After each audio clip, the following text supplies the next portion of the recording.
इस वीडियो में हम देखेंगे कि पीएफएमएस पे किस तरीके से बिल क्रिएट किया जाता है। बिल क्रिएट करने के लिए सबसे पहले हमें जिस वेंडर को हमने पेमेंट करनी है उस वेंडर को हमने क्या करना है, रजिस्टर करना है। वेंडर को रजिस्टर करने के लिए हम क्लिक करते हैं मास्टर्स के ऊपर, और मास्टर्स के ऊपर क्लिक करने के बाद हम वेंडर के ऊपर क्लिक करते हैं, और वेंडर के ऊपर क्लिक करने के बाद हम करेंगे ऐड न्यू। जब आप ऐड न्यू के ऊपर क्लिक करोगे तो हमारे सामने कुछ इस किस्म का इंटरफेस रहेगा। यहाँ पे आपने देखना है कि आपने किसको पेमेंट करनी है, किसी को पर्सनल पेमेंट करनी है या फिर किसी कमर्शियल पर्पस के लिए पेमेंट करनी है, या फिर किसी इंस्टीट्यूशन को करनी है, या फिर किसी स्मॉल बिजनेस फाइनेंस को करनी है। तो उस चीज़ को हमने यहाँ पे सिलेक्ट करना है। अगर आपने किसी पर्सनल इंडिविजुअल को पेमेंट करनी है तो पर्सनल को सिलेक्ट कीजिए, उसका नाम, PAN number, Aadhaar number, address and account number inter करने के बाद सारी की सारी डिटेल आपने क्या करनी है, सेव करनी है। अगर आपने किसी कमर्शियल पर्पस के लिए पेमेंट करनी है तो उसके लिए हमें यहाँ पे कमर्शियल को सिलेक्ट करना होगा। कमर्शियल को सिलेक्ट करने के बाद सारी की सारी जो डिटेल है, पेन नंबर है, टेन नंबर है, एड्रेस है, अकाउंट नंबर है, वो डिटेल यहाँ पे सबमिट करने के बाद हमने क्या करना है, सेव बटन के ऊपर क्लिक करना है। इस तरीके से हम अपने वेंडर को यहाँ पे क्रिएट कर सकते हैं। अब हम देखते हैं कि हमने पेमेंट किस तरीके से करनी है, बिल को किस तरीके से जनरेट करना है। उसको जनरेट करने के लिए हम क्लिक करते हैं एक्सपेंडिचर के ऊपर। एक्सपेंडिचर के ऊपर क्लिक करने के बाद हम क्लिक करेंगे ऐड न्यू के ऊपर। न्यू के ऊपर क्लिक करने के बाद यहाँ पे हमारे पास सामने दो ऑप्शन रहेंगे। यहाँ पे हम सिलेक्ट करेंगे समग्रा 366 एंड 7। उसके बाद हमने सिलेक्ट करना है, या तो आप वेंडर को सिलेक्ट करेंगे या फिर बेनिफिशियरी। अगर वेंडर को आपने पेमेंट करनी है तो वेंडर सेलेक्ट कीजिए। वेंडर को सिलेक्ट करने के बाद यहाँ पे आपने जो वेंडर यहाँ पे सेव किया हुआ है तो उस वेंडर को आपने यहाँ पे क्या करना है, सिलेक्ट करना है। हम यहाँ पे क्लिक करते हैं, इस वेंडर के ऊपर हमने क्लिक किया तो हमारा जो वेंडर है वो यहाँ पे शो करेगा, उसकी डिटेल यहाँ पे शो करेगी। तो उसके बाद अगर आपके पास कोई ऑर्डर नंबर है जिस ऑर्डर के तहत आप वो पेमेंट करना चाहते हो तो वो ऑर्डर नंबर आपने यहाँ पे प्लेस करना है। अगर आपके पास कोई अटैचमेंट है, कोई फोटोग्राफी है, कोई बिल है या कुछ भी है, उसको आपने यहाँ पे अपलोड करना है। अपलोड करने के बाद आपने यहाँ पे लिखना है अमाउंट, कितनी अमाउंट की आप पेमेंट कर रहे हो। मैं यहाँ पे फॉर एग्जांपल कर रहा हूँ 5000 की पेमेंट कर रहे हैं। तो उसके बाद आपने किस पर्पस के लिए पेमेंट करनी है तो उस पर्पस को इन शॉर्ट यहाँ पे 2-3 वर्ड्स में यहाँ पे लिखना है। अब ये लिखने के बाद आपने क्या करना है, किस फंड से आप पेमेंट कर रहे हो उस फंड को आपने यहाँ पे सिलेक्ट करना है। क्या लाइब्रेरी पर्पस के लिए है, गेम्स एंड स्पोर्ट्स के लिए है, या स्कूल बिल्डिंग से है, या किसी और फंड से है, उस फंड को आपने यहाँ से सिलेक्ट करना है। सिलेक्ट करने के बाद आपने क्या करना है, आपके सामने दो ऑप्शन रहते हैं, एक रेवेन्यू का, एक कैपिटल का। आपने सिलेक्ट करना है रेवेन्यू। उसके बाद वो जो आप पेमेंट कर रहे हो क्या आपने उसको 100% देना है या 50% देना है। अगर आपने सारे के सारे पैसे उस बंदे को देने हैं तो आपने यहाँ पे क्या करना है, 100% लिखा तो ऑटोमेटिकली यहाँ पे 5000 लिखा जाएगा। उसको लिखने के बाद आपने क्या करना है, ऐड का जो छोटा बटन यहाँ पे दिया गया है उसको आपने यहाँ पे ऐड करना है। ऐड करने के बाद मैंने आपको बताया कि यहाँ पे हमारा जो एक ऑर्डर नंबर होगा उस ऑर्डर नंबर को हमने यहाँ पे प्लेस करना है। ऑर्डर नंबर को प्लेस करने के बाद आपने ऐड के बटन के ऊपर क्लिक किया। ऐड के बटन के ऊपर जब आपने क्लिक किया तो आपके सामने कुछ इस किस्म का इंटरफेस रहेगा।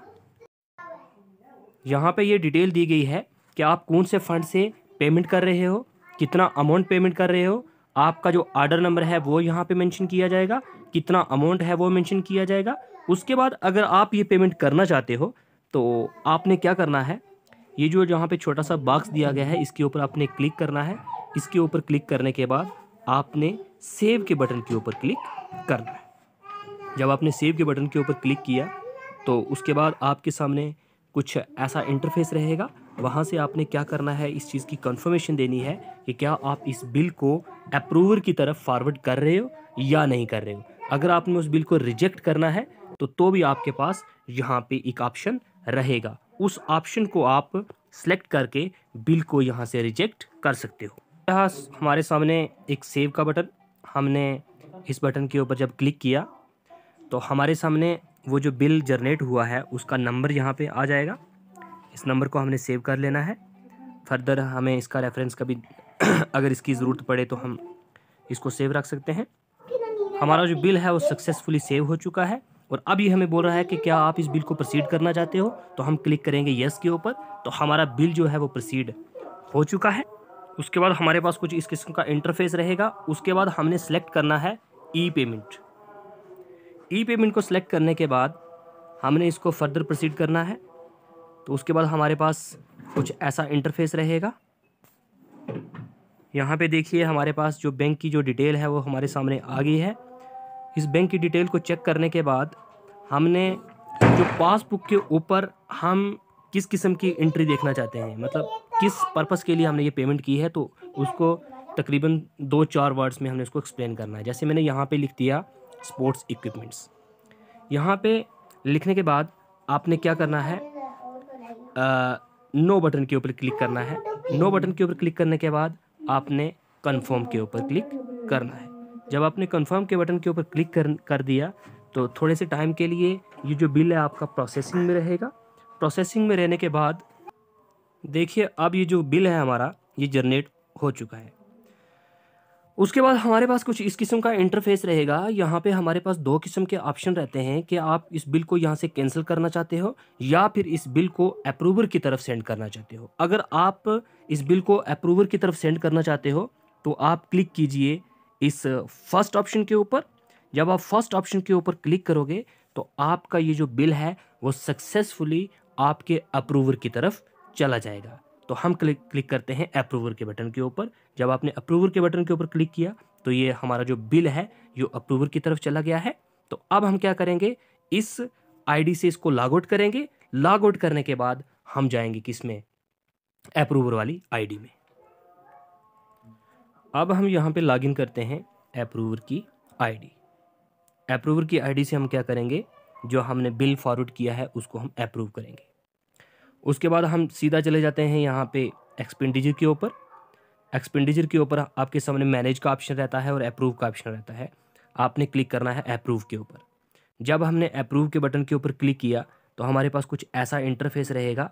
तो यहाँ पे हमने क्या करना है, सिलेक्ट करना है समग्र शिक्षा 3667 को। तो उसको सिलेक्ट करने के बाद आपके सामने कुछ ऐसा इंटरफेस रहेगा। जो बिल पीछे से अप्रूव होके आया है उसके ऊपर आपने क्लिक करना है। जब क्लिक किया तो आपके सामने कुछ ऐसा इंटरफेस रहेगा। ये आपके सामने ये बिल आ गया। इस बिल की डिटेल यहाँ पे आ रही है, आपने किसको पेमेंट करनी है, कौन से फंड से आप पेमेंट कर रहे हो, कितने अमाउंट की पेमेंट हो रही है, और बिल का स्टेटस यहाँ पे आ जाएगा। तो यहाँ पे आपने जो स्टार्टिंग में जो ये बिल है इसके ऊपर आपने क्लिक करना है। जब आपने क्लिक किया तो बिल आपके सामने ओपन होके सामने आ जाएगा।